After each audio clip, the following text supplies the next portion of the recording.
السلام علیکم ورحمۃ اللہ وبرکاتہ۔ میں سجاد سرفراز، بچوں کی نفسیات اور تدریس، چائلڈ ڈیولپمنٹ پیڈاگوجی کے بارے میں ہم تفصیلی پڑھ رہے تھے۔ آج کا ہمارا ٹاپک ہے نمو و نشوونما کو اثر انداز کرنے والے عوامل، توارث اور اس کے قوانین، factor influencing growth and development, heredity and laws of heredity کے بارے میں پڑھ رہے تھے۔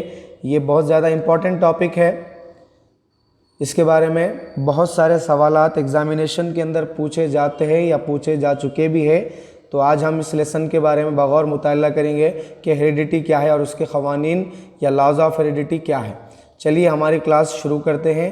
کلاس شروع کرنے سے پہلے آپ سے ریکویسٹ ہے کہ اگر آپ نے ہمارے چینل کو سبسکرائب نہیں کیا ہے تو ہمارے چینل کو سبسکرائب کر لیجئے تاکہ آپ کو مزید ویڈیوز آگے بھی مل سکے۔ چلیے شروع کرتے ہیں ہیریڈیٹیز یا لاز آف ہیریڈیٹیز۔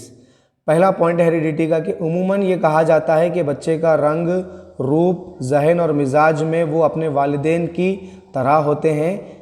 یہ عناصر صرف والدین ہی نہیں بلکہ اس کو یوں کہیں کہ آبا و اجداد، والدین یا جنین کی شمولیت ہوتے ہیں۔ اکثر ہم کہتے رہتے ہیں کہ بچے کا جو رنگ ہے، روپ ہے، کلر ہے، یا اس کا ذہانت ہے، یا اس کا مزاج ہے، وہ اپنے والدین سے ہوتا ہے، یا ماں سے تو بھی ملتا ہے یا باپ سے تو بھی ملتا ہے۔ لیکن تمام خصوصیات ماں باپ سے ہی بچے کے اندر ٹرانسفر نہیں ہوتی ہے، بلکہ بجائے ماں باپ کے بھی آبا و اجداد یا ان کی در نسل یا جنین یعنی پردادا، دادا یا جہاں سے نسل شروع ہو رہی ہے ان سب سے بھی خاصیتیں، توارثی خاصیتیں بچے کے اندر شامل ہو سکتی ہے یا ہوتی بھی ہے۔ نہ صرف والدین بلکہ وہ آبا و اجداد سے بھی یا جنین سے بھی بچے کے اندر وہ شامل ہوتی ہے۔ یہ پہلا پوائنٹ تھا۔ دوسرا پوائنٹ اس کا برعکس ہے۔ دیکھیے بعض اوقات اس کے برعکس بھی ہوتا ہے، جیسے کن ذہن ماں باپ کے بچے ذہین ہوتے ہیں۔ یہ بھی پوائنٹ صحیح ہے۔ اکثر ہم مانتے ہیں کہ والدین اگر کن ذہن ہے، کمزور ہے پڑھنے میں، تو ہم سمجھتے ہیں کہ بچے بھی کن ذہن ہوتے ہیں، لیکن ایسا نہیں ہو سکتا۔ کچھ صورتوں کے اندر ایسا ہو سکتا ہوگا، لیکن کچھ صورتوں میں ایسا بھی ہوتا ہے کہ کن ذہن ماں باپ کے بچے ذہین بھی ہوتے ہیں، ہوشیار بھی ہوتے ہیں۔ اس کی وجہ یہ ہے کہ یہ خصوصیات صرف والدین ہی نہیں بلکہ آبا و اجداد سے ملتی ہے۔ ہو سکتا ہے آبا و اجداد ان کے ہوشیار تھے ہوں گے، یا کوئی دادا تو بھی ہوشیار تھے ہوں گے، کوئی دادی تو بھی ہوشیار تھے ہوں گے۔ اگر والدین کمزور ہے، دادا پردادا اگر ہوشیار ہے، تو ہو سکتا ہے ان کی کوالٹی، ان کی خصوصیت ان بچوں کے اندر شامل ہو سکتی ہے۔ تیسرا پوائنٹ یہ ہے کہ توارث کو عام زبان میں انسان کی پیدائشی خصوصیات کہا جاتا ہے۔ یہ اس کی تعریف بھی ہے، دیکھو بائی برتھ کوالٹی کہتے ہیں ہیریڈیٹی کو۔ انسان کی پیدائش سے ہی جو خصوصیت پائی جاتی ہے اس کو توارثی خصوصیت کہا جاتا ہے۔ چوتھا پوائنٹ ہے، دیکھیے چوتھے پوائنٹ میں تعریفیں بیان کی گئی ہے۔ مختلف ماہرین نفسیات نے اپنی اپنی تعریفیں بیان کی ہے۔ پہلے ہے جیمز ڈریور کی تعریف دیکھیں گے ہم۔ جیمز ڈریور کیا کہہ رہے ہیں تعارف کے تعلق سے کہ ان کا کہنا ہے کہ والدین کے جسمانی اور ذہنی خصوصیت کو بچوں میں منتقل کرنا ہی توارث کہلاتا ہے۔ یعنی بچے کی جو والدین کی جسمانی، فزیکل ہے، مینٹل ہے، یہ تمام جو کوالٹیز ہے، دو کوالٹیز ہو، وہ کوالٹیز بچے کے اندر اگر منتقل ہوتی ہے، ٹرانسفر ہوتی ہے، تو اس کو توارث کہیں گے۔ یہ جیمز ڈریور کے متعلق ہے۔ دوسری ہے پیٹرسن کا کیا کہنا ہے کہ پیٹرسن کیا کہتے ہیں کہ انسان ایسے والدین کے ذریعے سے آبا و اجداد کی جو خصوصیت حاصل کرتا ہے اسے توارث کہتے ہیں۔ ہاں، ان کا ماننا ہے کہ انسان والدین کے ذریعے سے، بیچ میں والدین ہیں، والدین کے ذریعے سے جو آبا و اجداد آتی، نہ صرف والدین بلکہ والدین سے جو آبا و اجداد ہو، یعنی ان کے والد، پھر ان کے والد، پھر ان کے والد، ان سے جو خصوصیت حاصل کرتے ہوئے جو والد حاصل کرے، پھر والد سے وہ بچہ حاصل کر رہا، ان تمام کو ملا کر توارث کہہ رہا ہے۔ یہ تھی پیٹرسن کے متعلق تعریف۔ تیسری تعریف ہے وڈ وڈ کے متعلق۔ وڈ وڈ کیا کہتے ہیں؟ یہ ایک ماہر نفسیات ہے۔ ان کا کیا کہنا ہے کہ توارث میں وہ سبھی باتیں شامل ہیں جو زندگی کی شروعات کرتے وقت، پیدائشی کے وقت نہیں بلکہ پیدائش سے 9 ماہ قبل قرار حمل کے دوران موجود ہوتی ہے۔ ان کا یہ ماننا ہے کہ وہ تمام چیزیں جو بچے کی زندگی سے شروعات، بہت سارے سائیکالوجسٹ یہ مانتے ہیں کہ توارث جو ہے بائی برتھ سے چالو ہوتا، لیکن وڈ کا یہ ماننا ہے کہ نہ صرف بائی برتھ بلکہ بائی برتھ سے پہلے جب بچہ شکم میں ہوتا ہے، شکم سے ہی بچے کے اندر توارثی خاصیتیں وہ شامل ہوتی رہتی ہے، یہ وڈ کا ماننا ہے۔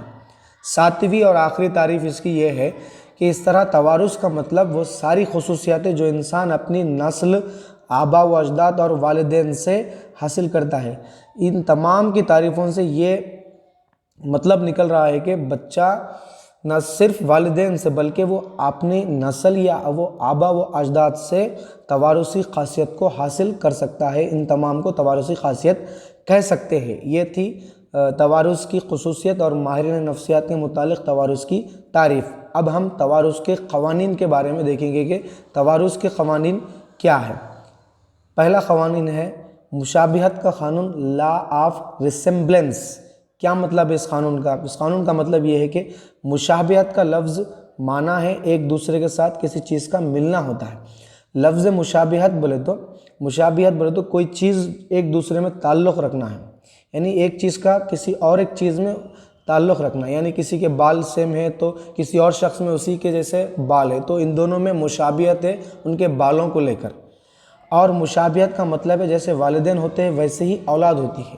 جی ہاں، مشابہت توارث کے اندر جیسے والدین ہوتے ہیں ویسے ہی اولاد ہوتی ہے۔ اکثر ہم بھی کہتے ہیں کہ اکثر دوسروں کو کہتے ہیں ہم بھی کہ جیسا بچہ ہے، جیسا آپ کا لڑکا ہے ویسے ہی آپ کے والد ہے، جیسا آپ کی لڑکی ہے جیسے ہی آپ کی والدہ ہے، تو اس خصوصیت کو مشابہت کا نام دیا گیا ہے۔ بچے کا رنگ مثال کے طور پر بھی اس میں بیان کیا گیا، دیکھو بچے کا رنگ، روپ، قد یا ذہانت۔ ہو سکتا ہے بچے کا روپ اپنی والدہ سے ملتا ہو یا اپنے والد سے ملتا ہو، بچے کی ہائٹ اپنے والد سے ملتی ہو، یا بچے کی ذہانت اپنی والدہ سے ملتی ہو یا ماں باپ سے ملتی ہو، تو اس طرح کی مشابہت جو ہوتی ہے وہ اپنی والدہ یا اولاد کے اندر یا والدین یا اولاد کے اندر موجود ہو سکتی ہے۔ ذہن ماں باپ کے بچے اور کن ذہن ماں باپ کے بچے کن ذہن ہوتے ہیں، یعنی ذہن ماں باپ کے بچے ذہن ہوتے ہیں اور کن ذہن ماں باپ کے بچے کن ذہن ہوتے ہیں۔ یعنی اس قانون کے مطابق، مشابہت کے قانون کے مطابق یہ کہہ رہا ہے کہ چونکہ مشابہت ہوتی ہے والدین اور بچوں کے اندر، تو ذہن ماں باپ ہو تو ذہن بچے ہو سکتے ہیں، یا کن ذہن ماں باپ ہو تو کن ذہن بچے ہو سکتے ہیں۔ یہ اس قانون کے لحاظ سے یہاں پر بیان کر رہا ہے۔ یہ تھا پہلا قانون۔ دوسرا قانون دیکھیں گے تغیر کا قانون، لا آف ویریشن۔ اس قانون کے بارے میں کیا بیان کر رہا ہے؟ اس قانون کے مطابق بچہ اپنے والدین سے مشابہت نہ رکھتے ہوئے ان میں کچھ نہ کچھ فرق ہوتا ہے، یعنی یہ مشابہت کے قانون کے برعکس قانون ہے، الٹا قانون ہے۔ اس میں مشابہت رکھتا ہے، اس میں مشابہت نہ رکھتے ہوئے اس میں کچھ فرق ہوتا ہے۔ کس طرح کا فرق ہوتا ہے یہاں پر دیکھیے آپ۔ ایک والدین کے تمام بچے ایک جیسے نہیں ہوتے، بالکل صحیح بات ہے، یعنی ایک والد کو اگر 4 بیٹے ہیں تو 4 بیٹے بھی ایک جیسے نہیں ہوتے، شاید ان کے رنگ روپ میں فرق ہوتا، یا ان کی ہائٹ میں فرق ہوتا، یا ان کی وزن میں فرق ہوتا، یا کسی بھی چیز میں ان میں فرق پایا جا سکتا ہے۔ یہاں پر مثال میں بتا رہا، دیکھو ان کی ذہانت میں تو بھی فرق ہوتا، رنگ میں ہوتا، روپ میں ہوتا، یا ہائٹ میں فرق پایا جاتا ہے، بالکل صحیح بات ہے۔ ان کی جسمانی اور ذہنی صلاحیت بھی مختلف ہوتی ہے، بالکل۔ اگر 4 بیٹے ہیں کسی کو تو کوئی پڑھنے میں ہوشیار ہوتا، کوئی پڑھنے میں کن ذہن والا ہوتا، کوئی پینٹنگ میں ہوتا یا کسی اور چیز میں ہوشیار ہوتا ہے۔ تمام بچے ایک ہی چیز میں ہوشیار ہونا ضروری بھی نہیں ہے، یا تمام بچے ایک ساتھ کمزور ہونا بھی ضروری نہیں ہے۔ مختلف بچے، ایک ہی والدین کے مختلف بچے مختلف خصوصیت کے حامل ہو سکتے ہیں۔ یہ دوسرا قانون تھا ہمارا۔ تیسرا قانون دیکھیں گے ہم، مراجعت کا قانون یا لا آف ریگریشن۔ ریگریشن کس کو کہا جاتا ہے؟ لا آف ریگریشن کیا ہے؟ یہ امپورٹنٹ ہے۔ انسان کے اندر 2 خصوصیت پائی جاتی ہے۔ کون کون سی خصوصیت ہوتی ہے؟ ایک عمومی ہوتی ہے اور دوسرا خصوصی ہوتی ہے، یعنی عام خاصیت ہوتی ہے، دوسرا خصوصی ہوتی ہے۔ ان قانون کے مطابق بچے اپنے والدین سے صرف عمومی خصوصیت ہی حاصل کر سکتے ہیں، بالکل۔ اس اصول کے مطابق یہ بیان کر رہا ہے کہ بچہ صرف اپنے والدین سے توارثی طور پر عام خاصیت کو ہی حاصل کر سکتا ہے۔ اس لیے توارث کی جبلت عمومی یعنی اوسط کی جانب ہوتی ہے، بالکل۔ توارث کی جو جبلت ہوتی ہے، انسٹنکٹ جو ہوتی ہے، وہ عام یعنی عام کی جانب ہوتی ہے، یعنی اوسط ایوریج کی جانب ہوتی ہے۔ اس کی وجوہات کو دیکھیں تو یہ ثابت ہوتا ہے کہ والدین کے تناسل میں سے ایک زیادہ دوسرا کم طاقتور ہو سکتا ہے، بالکل۔ اگر ہم ابھی تھوڑی دیر پہلے بیان کریں گے، اگر والدین کے تناسل میں دیکھیں گے تو ایک بچہ یا تو زیادہ ہو سکتا ہے اور دوسرا کم طاقتور ہو سکتا ہے، ایک زیادہ طاقتور ہو سکتا ہے، ایک کم طاقتور ہو سکتا ہے، یہ جو توارثی طور پر ہو سکتا ہے، ضروری نہیں ہے کہ 2 کے بچے طاقتور ہو یا 2 کے 2 کمزور ہو، ایک ہو سکتا ہے طاقت یا دوسرا کم طاقتور ہو سکتا ہے، کیونکہ ایک جو جبلت ہوتی ہے عمومی طور پہ بچہ اپنی توارثی طور پر والدین سے حاصل کر سکتا ہے، اور دوسرا یہ کہ والدین میں ان کے آباء و اجداد میں کسی ایک کا تناسب زیادہ طاقتور ہو سکتا ہے۔ ایسا اس لیے ہو سکتا ہے کہ ایک طاقتور ایک کمزور، ایسا اس لیے ہے کیونکہ ان کے آباء و اجداد یعنی کسی بچے کے والد کے والد یا ان کے والد کے والد طاقتور تھے، تو ان والد کے جو بیٹے ہیں اس میں سے 4 بیٹوں میں سے ایک طاقتور ہے تو ایک کمزور ہے، کیونکہ والد طاقتور ہے اس لیے بیٹا بھی طاقتور ہے، ایک کمزور ہے، کمزور اس لیے ہے کیونکہ ہو سکتا ہے کہ اس کے والد کے آباء و اجداد بھی کمزور ہوا کرتے تھے، اس لیے یہ خاصیت اس بچے کے اندر ٹرانسفر ہو چکی ہے یا ہو گئی ہے۔ تو اس طرح کی خصوصیتیں جو ہوتی ہے نہ صرف والدین سے بلکہ والدین کے والدین سے یعنی ان کے آباء و اجداد سے یا جنس سے یا ان کی نسل سے شامل ہو سکتی ہے یا شامل ہوتی رہتی ہے۔ یہ تھا مراجعت کا قانون، توارث کے قانون یہاں پر مکمل ہو چکے ہیں۔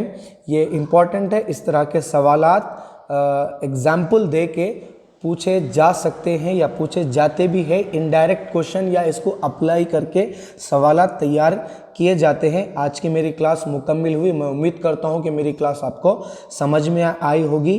مزید ویڈیوز دیکھنے کے لیے آپ ہمارے چینل کو سبسکرائب کیجئے، لائک کیجئے، شیئر کیجئے اور مناسب رائے کامنٹ کے ذریعے دیجئے۔ نفسیات کے تمام نوٹس آپ ہمارے ٹیلی گرام چینل سے حاصل کر سکتے ہیں، لنک اس کی ڈسکرپشن میں دی گئی ہے۔